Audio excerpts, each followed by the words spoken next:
A proposta aqui é a gente falar um pouco mais da língua francesa, da cultura francesa.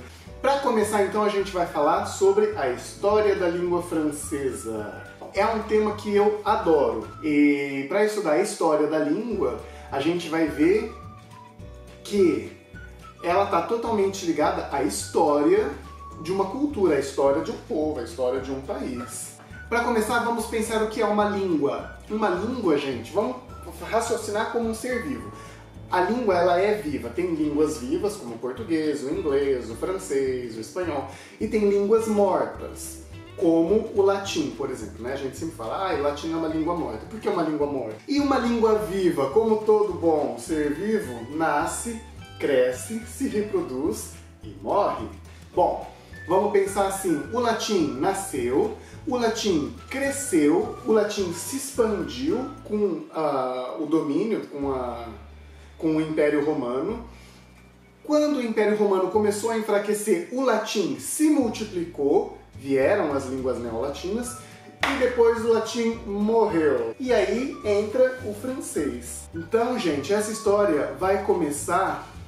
A França, antes, ela não era França, né? Esse antes que eu digo, gente, é antes de Jesus Cristo. Ela era um grande território que começou a ser invadido por povos celtas que vinham da região germânica, lá da Alemanha. Eles começaram a chegar nessa região que hoje é a França. Eles foram chegando e tomaram conta de todo o espaço, chegando até mesmo no norte da Itália. Eles habitaram toda essa região durante muito tempo e séculos e séculos e séculos, eles transformaram essa grande região que é a França em Gália.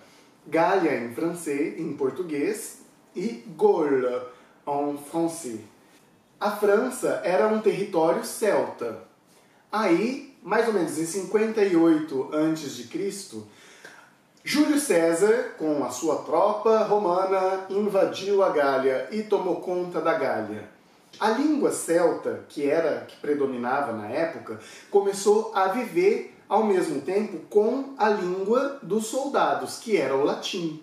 A língua que era a língua burocrática era o latim, na Gália. E a língua urbana, a língua celta, o gaulês, o gaulois. Essas duas línguas coexistiram ao mesmo tempo durante alguns séculos. E aos poucos, a língua latina começou a influenciar a língua celta. E aí a gente teve então uma língua que se chamou galo-romano, que era bem uma mistura dessas línguas celtas, dessas línguas germânicas, com a língua latina. E essa foi a língua que predominou por mais ou menos 5 séculos nessa região. Depois, mais ou menos lá pelo século III depois de Jesus Cristo, o que acontece? Começam as grandes invasões. Quer dizer, outros povos germânicos que vêm para combater os romanos, que estão instalados na Gália. Bom, eles começam a combater o Império Romano, que começa a perder a sua força e seu prestígio no território da Gália. E aí, uma tribo, não numerosa, mas forte, vem de lá, dos povos germânicos, e se instala nesse território. E esse povo os francos, são originários das terras germânicas. Olha o nome, franco. Os francos se tornaram, então, o povo dominante, que é a França. E como eles não são numerosos, não tem muita gente que fala a língua deles. Dessa forma, é o galego-romano que continuou lá, na dominância. O resultado foi que o galo-romano, que já era a junção do latim com a língua celta, começou a coexistir com a língua dos francos.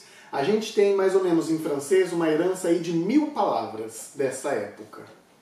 O tempo foi passando, a língua foi evoluindo e até aí a gente não tinha uma língua que chamava francês. Aí o que acontece? Em 813, Carlos Magno decide que as homilias que eram feitas em latim até então não deveriam ser feitas mais em latim, mas deveriam ser feitas numa língua que as pessoas entendessem. E essa língua foi chamada de língua romana rústica. E essa língua romana rústica foi o primeiro passo para que as pessoas compreendessem que a língua que elas falavam não era o latim, que elas não falavam latim. Isso começa a desenvolver uma certa identidade linguística para essas pessoas, que é, na verdade, um proto-francês. O próximo passo, então, foi já com os netos do Carlos Magno. 842. Dois irmãos fizeram um juramento de ajuda mútua contra um terceiro irmão, todos eles netos do Carlos Magno. Esse juramento foi redigido nessa língua rústica romana, e por muitos estudiosos esse é um documento considerado como o berço da língua francesa. Depois, em 1666, um tal que se chama Guilherme o Conquistador, Guillaume le Conquérant, ele invade a Inglaterra e ele conquista a Inglaterra. E a França domina a Inglaterra lá por mais ou menos uns 3 séculos. A língua inglesa, nesse momento, registra muitas influências da língua francesa graças a essa época. Depois, gente, batalha atrás de batalha, nós chegamos na Guerra dos 100 Anos. No século XIV ao século XV, mais ou menos, é esse francês que foi chamado de francês médio que domina toda essa região. Do século XV ao século XVIII, a gente tem aí um francês que é chamado de francês clássico. Em 1539, a língua francesa se torna a língua oficial da administração pública e a língua diplomática. Em 1539, nasce o primeiro dicionário francês. Em 1635, é a vez da Academia da Língua Francesa. E com a invenção da imprensa, então, no Renascimento, pronto, era o que faltava. Agora a língua francesa tinha todas as condições para se estabelecer e se estabilizar.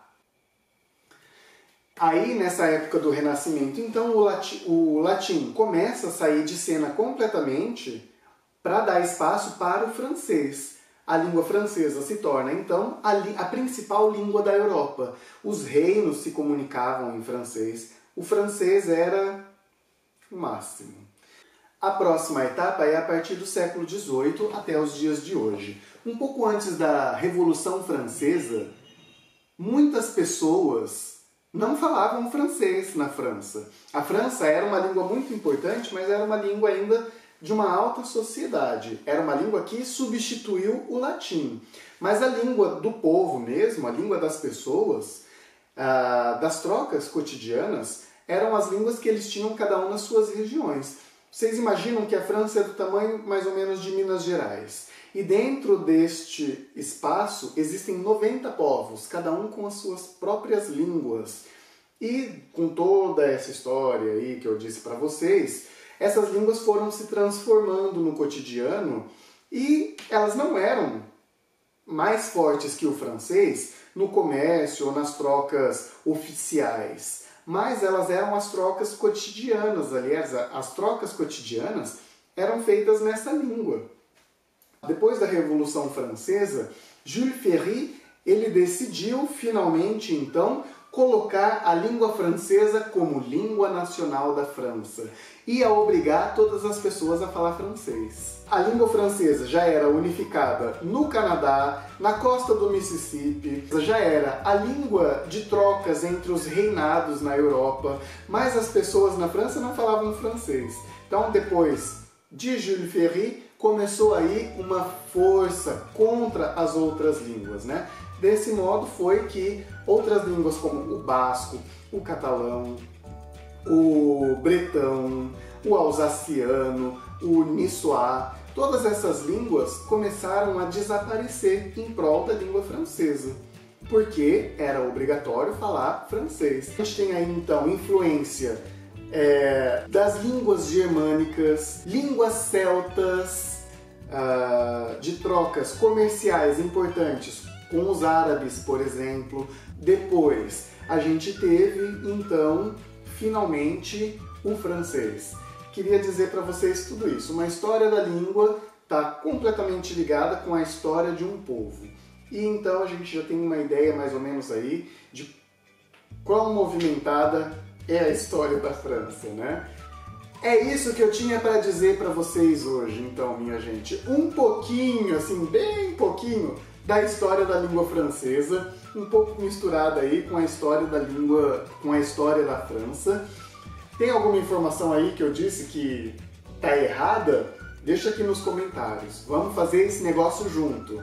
Tem alguma coisa que você sabe que eu não sei, que não foi dito? Você quer dizer para me ajudar? Pode dizer também, gente.